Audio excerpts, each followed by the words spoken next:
gracias, Claudio, por este tiempo. La verdad es que para mí es un honor. Llevo meses persiguiendo esta entrevista y es un gran honor tenerte aquí con nosotros. Yo sé que tú eres psiquiatra de licenciatura, médico y me gustaría saber en qué momento decidiste convertirte en psicoterapeuta. Bueno, soy psiquiatra y un psiquiatra teóricamente es psicoterapeuta también. En mis tiempos especialmente la psicoterapia solo se le permitía a los médicos. Después vino el movimiento de separación de la psicoterapia hasta cierto punto, porque también a los psicólogos les permite dedicarse a la psicoterapia, pero en muchos países no hay permiso para que un psicoterapeuta pueda ejercer si no tiene título en otra cosa, y no hay título de psicoterapeuta. No hay una universidad en el mundo que yo sepa que tiene una facultad de psicoterapia. ¿Cómo te sientes ahora más? ¿Psiquiatra o psicoterapeuta? No, yo no me siento muy médico desde hace mucho tiempo.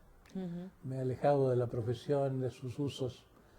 Yo fui en Chile, estudié psiquiatría como especialización, como lo que me interesaba, como para ser, si iba a ser médico, tenía que ser psiquiatra. Tenía que ser en el cuidado de la mente, que podía encontrar yo algo consonante con mis intereses, mi vocación. Al comienzo fueron los libros de Jung los que me estimularon, porque estaba por salirme de la escuela de medicina, siendo esto es un error vocacional. Y Jung fue el primer incentivo. Después descubrí el mundo de Freud, la clínica de Ignacio Mate, era un gran psicoanalista en Chile, y había un ambiente de sinceridad porque la gente estaba, como parte de su formación, estaban en psicoanálisis, y eso creó una comunidad un poco más abierta, un poco más íntima. Me dio una esperanza. Fui freudiano por un tiempo en mi vida también, y después busqué otras cosas. No llegué a ser una persona que daba buena terapia hasta después de conocer a Fritz Perls, que fue médico también, pero más que nada fue hippie. Fue un médico que... Un buscador, ¿no? Un buscador que al encontrarse con la contracultura, no en Estados Unidos curiosamente, sino que en Israel, porque él estaba viviendo en Nueva York, tenía un instituto en Nueva York, y dejó la terapia, quería dedicarse a la pintura, le parecía que eso iba a ser lo que iba a hacer en el futuro. Y en Israel se encontró en una playa con los hippies, y le dio gran admiración encontrar gente que buscaba encontrarse a sí misma y que dejaba lo mundano. Y eso fue el comienzo de una conversión que lo volvió a reconciliar con la terapia, pero desde otra perspectiva. Ahí fue cuando se trasladó a California después de ese viaje, un viaje en que abandonaba todo para tomar un nuevo rumbo, que no sabía muy bien qué iba a hacer ese nuevo rumbo. Ahí volvió a California y tuve la suerte de encontrármelo. Y él me ayudó en mi cambio personal, me ayudó más que ninguna persona me había ayudado hasta entonces. Era un hombre muy duro, y a mí me convino tener una persona dura. Y hablando de maestros espirituales, ahora a ti se te considera un maestro espiritual. Sí. ¿Cómo sientes esa, digamos, etiqueta? Si me preguntas ahora mismo cómo lo siento, lo siento que es un reconocimiento de algo real, que mi maestro espiritual, que es un tibetano, y el camino tibetano es muy duro y de muchos años, y pocos llegan al Lama. Bueno, ya me han dado las vestimentas incluso de uno que es un maestro espiritual. Me preparó para un rol un poco mesiánico, no mesiánico en el sentido de que yo fuera el elegido, el que se esperaba, el que más puede en un momento determinado, sino que yo sería uno de aquellos en el nuevo mundo estarían emitiendo Claro. una nueva luz. Así que ha habido fases, una fase de inflación, una fase de sentirme muy grande, una fase de como tener que controlarme para no echarme al suelo y para decir, no, no, no, no, eso no soy. Y ahora mismo, en este camino que llevas tantos años, estás ofreciendo muchas ideas, propuestas, estás ofreciendo soluciones a esta sociedad que realmente está yendo a la deriva. Cuéntanos Sí. qué propuestas estás ofreciendo, o qué ideas estás inculcando, En primer lugar, yo pienso que el proceso de sanar la sociedad, y yo veo a la sociedad como enferma, no como simplemente injusta o como un lugar de maldad. Es como un concepto un poco antiguo eso, de demonizar el mundo. Es que yo lo veo como una patología que no es muy diferente de las patologías individuales. Así como hay los pecados capitales que han reconocido el cristianismo y otras religiones, ciertos obstáculos psicológicos, así en la sociedad también hay sus equivalentes, pecados de la sociedad, facetas, patologías sociales, podemos decir. Entonces yo creo que el primer paso para sanar uno de a sí mismo es reconocer su enfermedad. Y es muy importante reconocer los males sociales, que es algo así como desenmascararlos. Mucho de la función de los místicos antiguos, esos místicos que llamamos profetas, es como, no es profetizar, no es predecir el futuro, sino que mostrar el presente por lo que es. El canibalismo financiero de hoy en día parece mucho más refinado que el de los cazadores de cabezas, pero en términos de la mortandad que causa, el hambre que causa en ciertos lugares del mundo, las consecuencias, no solo la pobreza que generalizada que se está viendo en el mundo, sino la pobreza interna, porque la mala calidad de vida no va bien con el desarrollo humano. Entonces está produciendo una humanidad embrutecida. Es tan grave como una humanidad hambrienta. Sí, estamos como utilizando el cerebro más primitivo, ¿no? Porque estamos como en un momento de supervivencia constante. Cada vez más supervivencia. Y la mente de supervivencia es una mente muy bárbara. Sí. Cada vez Sí, más sí. irresponsable, menos solidaria. Menos Como- amorosa, sí. Como en los botes salvavidas que se salvan pero se comen unos a otros. Exacto. ¿Qué es lo que propones? ¿Por dónde empezamos? ¿Por dónde empezamos a mejorar esto? Bueno, yo mi propuesta la podría resumir en la frase que para arreglar el patriarcado tenemos que ocuparnos de la mente patriarcal. Que si vamos por fuera a través de medidas políticas, no terminamos nunca. Es el mundo demasiado grande, demasiado complicado, además que nadie quiere cambiar, así como la gente no quiere cambiar su modo de vida, sus hábitos, se tiene que gastar mucho más que saliva, una energía que no tenemos. Habría que cambiar la conciencia. Yo repito mucho una frase que se le atribuye a Einstein de que los problemas que enfrentamos no pueden ser resueltos por la conciencia que los creó. Sí. A mí me parece que la educación es un gran fraude, en primer lugar porque se permite usar la palabra educación, que significa algo muy distinto que instrucción, porque la educación debía ser para la evolución tanto de las personas como de la sociedad, pero se usa la educación para el status quo, para que la gente no vaya a pensar diferentemente.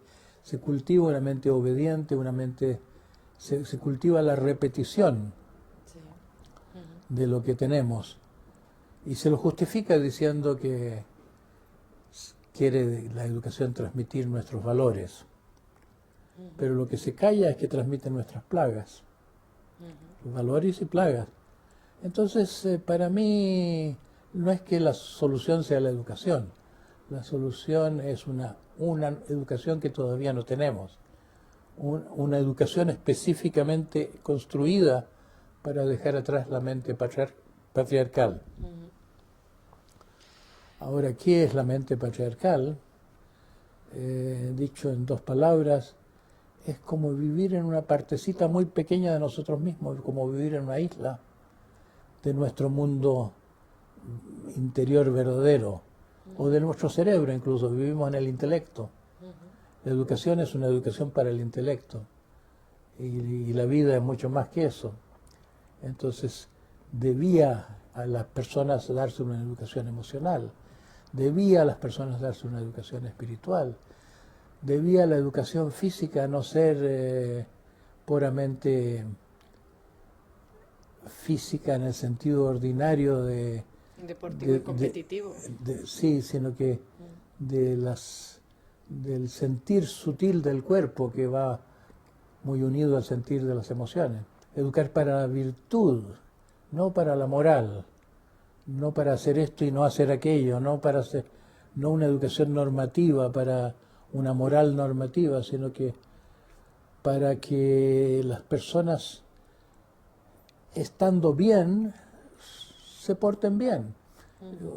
Las personas son buenas cuando están bien, Claro. pero las personas que que producen nuestra sociedad no están bien, no pueden estar bien viviendo en los intersticios de sus potencialidades. Entonces, ahora ha salido la palabra inglesa full brains, pero como una persona con el cerebro completo.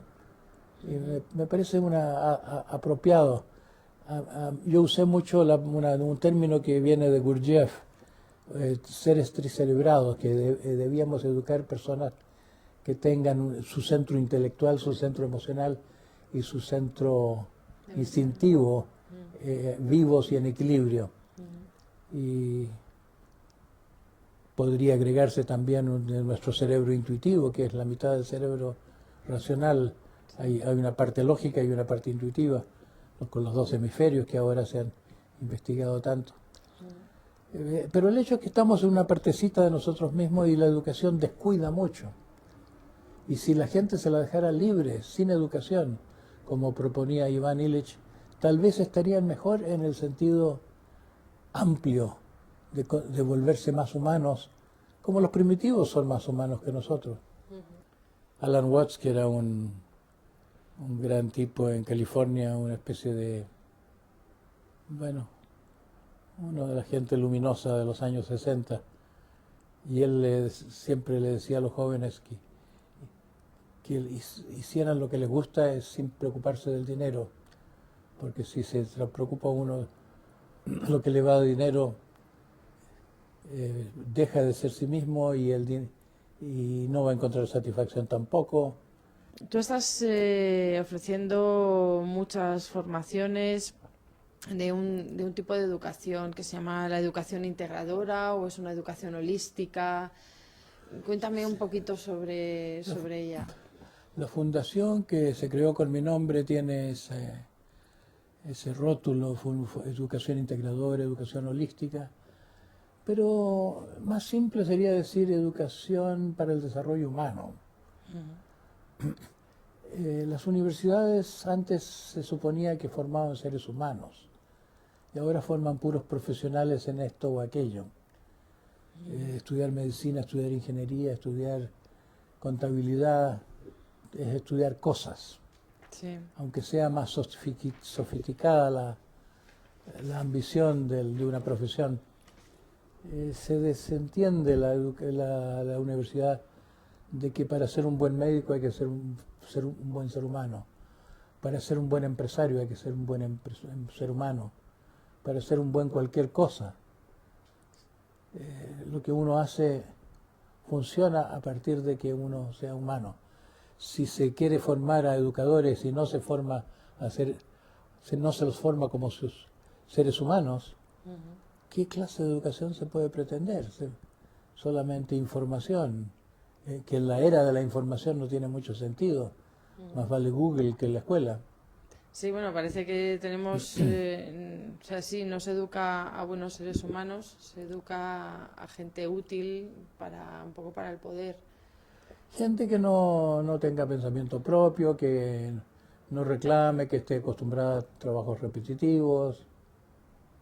Gente que sirva al status quo Sí. como si el orden establecido fuera bueno y cada vez está más aparente que no está nada de bien, por mucho que se invierta en pintarle la fachada al sistema.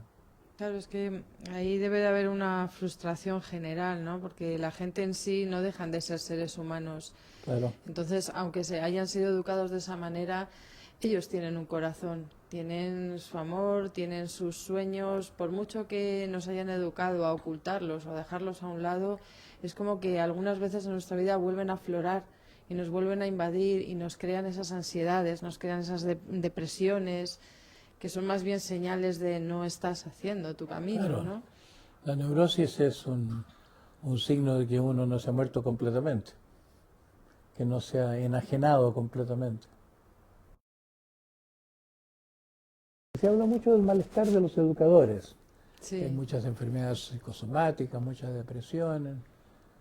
Yo creo que es lógico que los educadores se sientan mal, no por las razones que dicen las investigaciones que se han hecho con cuestionarios, que dicen que es porque no se les paga bien, porque no se les reconoce bien, porque tienen muchos problemas con los alumnos, porque los padres de los alumnos no los reconocen bien, etcétera, etcétera.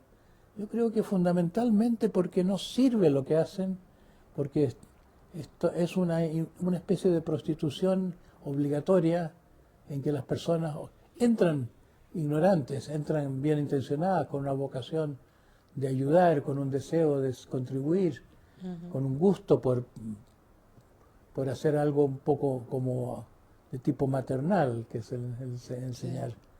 Y después se ven ante un sistema que no es nada de maternal, sino que todo lo contrario, muy patriarcal, que es para mantener el status quo, para que la gente siga siendo como es, Mm, sí, es cierto.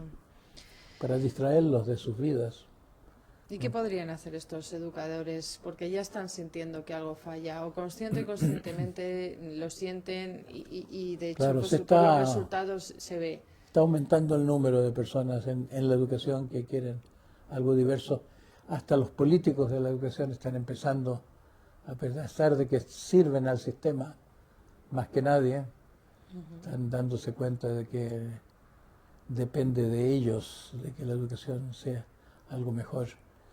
Si el educador quiere contribuir a una mejor educación mañana, el primer paso es darse atención, cultivar su plantita, cultivar su propio jardín. Segundo, que se unan los educadores para cambiar la educación, para pensar en el asunto.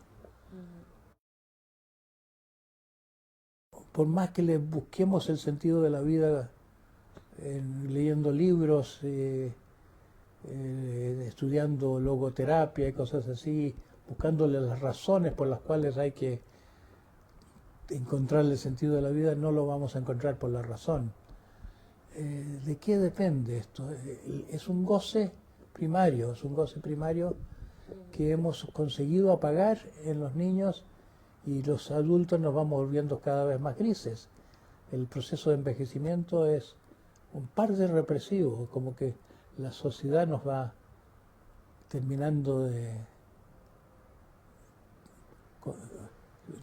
quedamos demasiado polutos, nuestra mente se va haciendo muy pesada. Entonces hay que como que rejuvenecer el mundo a través de la recuperación de la alegría. Eso es muy serio, la alegría. Nosotros hemos aprendido muchas cosas, pero hemos olvidado que somos. Hemos olvidado el sentido de existir, el sentirnos vivos. queremos sentirnos vivos a través de la intensidad, queremos sentirnos vivos a través de los placeres, a través de la velocidad, a través de tener cosas, a través del aplauso. Hay mil maneras como queremos llenar el vacío, pero en el fondo, si nos buscamos a nosotros mismos, no nos encontramos. Es como si al centro llevamos un vacío, no encontramos nuestro ser, por más que haya el dicho cartesiano, pienso luego existo. Ese es un pensamiento racional.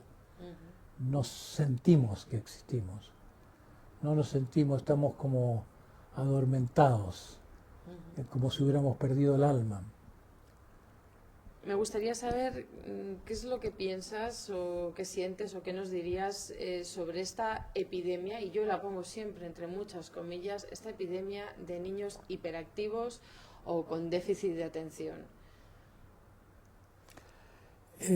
Los niños nacen atentos, tienen unos ojos grandes que se tragan al mundo, no saben nada, pero sentimos que vienen del cielo, como que sentimos que el mundo intrauterino de donde vienen debe haber sido algo como estar en el cielo.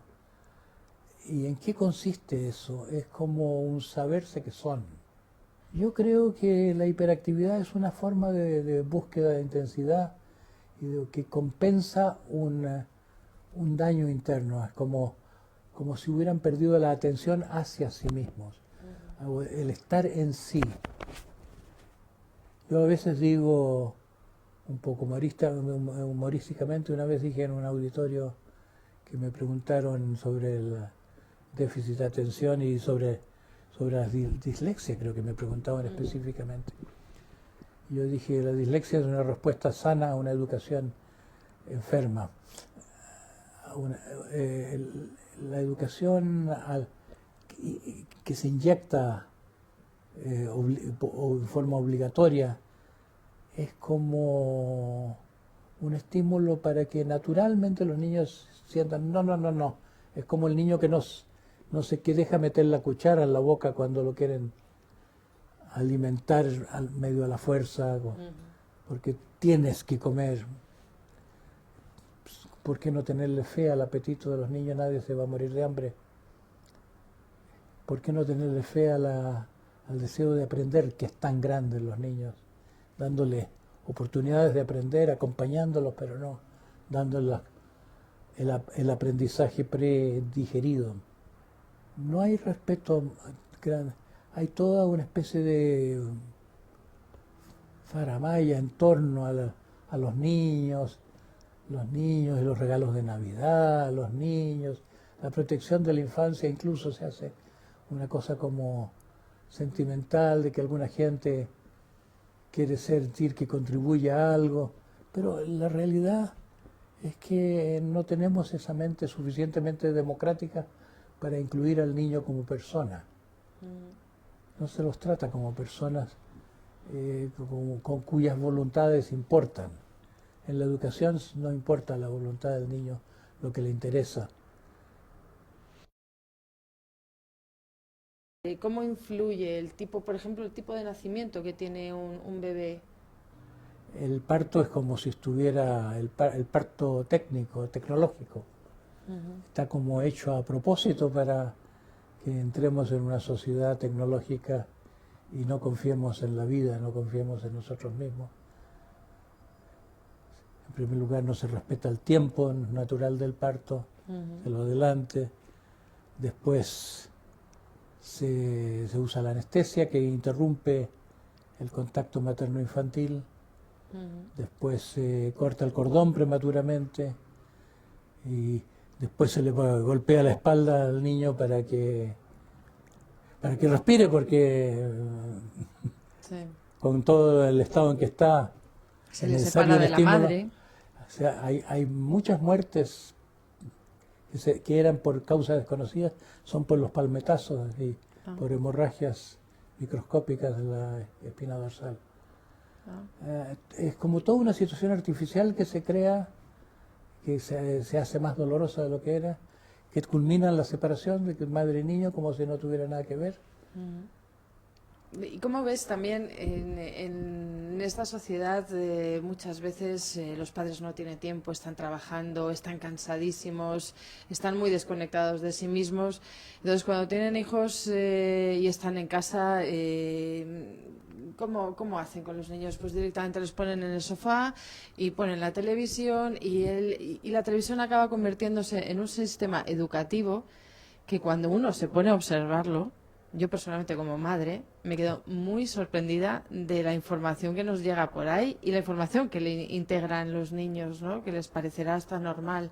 Entonces, ¿cómo ves tú el que la televisión sea otro medio de educación? Los padres no tienen mucha alternativa a no estar disponibles para los hijos o suficientemente disponibles, porque el mundo los está estrujando también, el mundo económico. La gente no tiene tiempo para estar consigo misma, ni unos con otros, ni en las familias, porque todos estamos en la misma máquina de sacar jugo. De producción. La máquina de Es producción. que es una fábrica esto. Sí. Sí, sí. Así que para cambiar una cosa hay que cambiarlo todo. Claudio, ¿qué es lo que crees que más influencia en la educación de los niños? ¿Es la familia, son los padres, la familia, la sociedad o la escuela o la televisión? ¿Qué es lo que realmente más les puede influenciar? Yo creo que todo. ¿Todo de la misma manera o sientes Los que padres sí tienen una influencia en los hijos, la formación del carácter viene sobre todo de los padres y un poco por genética, y hay factores también cuentan los cromosomas, pero yo creo que lo que influye en la escuela no es en que da mucho, sino que quita mucho. Yo viví la escuela como una gran pérdida de tiempo, como un factor ralentador del desarrollo. Los niños mejor dotados para aprender se aburren en la escuela, pero muchos sienten que la escuela es simplemente un lugar feo, un lugar que instintivamente se querrían saltar. Sí, que no se sienten personas, se sienten números. Aunque hay niños que en casa pueden estar peor y que tienen a alguien con quien estar, tienen otros niños o tienen una educación mínima que de otra manera sería estar en la calle. Pero yo creo que así como la función del padre en la familia es una que el padre peca más de omisión que de otra cosa. A las madres se les puede tener mucho resentimiento por esto, por aquello, podemos quejarnos y al padre lo podemos tal vez querer menos, pero no ha hecho esto ni aquello, sino que simplemente no estuvo. Muchas veces es así, que el padre no está. Entonces, algo así es la escuela. La escuela es como el padre, que es como una no presencia humana, como un vacío humano. Una no presencia, pero una no presencia exigiendo. que exige. Claro, Que es como paterna en ese sentido. Sí, sí, sí. Te pide mucho. Y yo sí, imagínate, si yo te traigo aquí ahora mismo a un niño delante de ti que ha sido catalogado o etiquetado con hiperactividad y síndrome de déficit de atención, un niño que realmente está perdido y que ve que la sociedad que le rodea le está etiquetando constantemente y que es como un estorbo, ¿qué le dirías tú personalmente a él? Yo le diría, no sé cómo te ha pasado que te has puesto así, pero supongo que ha habido un choque entre el mundo como es y como tú deberías haber sido tratado. Yo no te entiendo, no conozco tu caso, pero conviene saber que el mundo no está bien. No conviene pensar que el mundo es como es y como debe ser, y yo estoy mal porque yo no me adapto al mundo. Tal vez yo estoy mal porque no debo adaptarme a ese mundo que no me entiende. Ahora yo no sé cuál sea la salida para ese muchacho, pero tal vez le da una libertad el saber que hay una sociedad enferma que causa enfermedades en nosotros. Y que no es el raro. Que no es el raro, sino Claro. que estamos todos en una civilización que se daba por la norma y que más que rara es nefasta. Ahora se le está viendo, Se le está viendo el plumero. eso es el plumero. Y Claudio, ¿qué me dirías a mí como madre? Como una madre que tiene interés en mejorar el mundo, que tengo interés en que mi hija, por ejemplo, Sí. sea feliz. Lo primero es trabajar en ti misma. Eso está probado, hay hasta estadísticas. Cuando los padres se ocupan de su propio desarrollo, cuando tienen un camino, cuando tienen el sentido de un camino, mejora la relación con los hijos y mejor le están dando a los hijos algo a través de eso, cambia el tipo de diálogo con los hijos. Luego la buena comunicación con los hijos, la sinceridad, se les puede decir muchas cosas a los hijos. Es limitado lo que se le puede decir a una madre o a un padre actúa de esta o de tal manera, porque actuamos como somos, a pesar de las mejores recetas que podamos. Es obvio que es bueno querer a los hijos, pero sirve decirle a una madre quiere a tus hijos, hasta cierto punto es una realidad que ya los quiere, hasta cierto punto también es una realidad de que hay problemas en el amor, uno da hasta donde puede. Claro.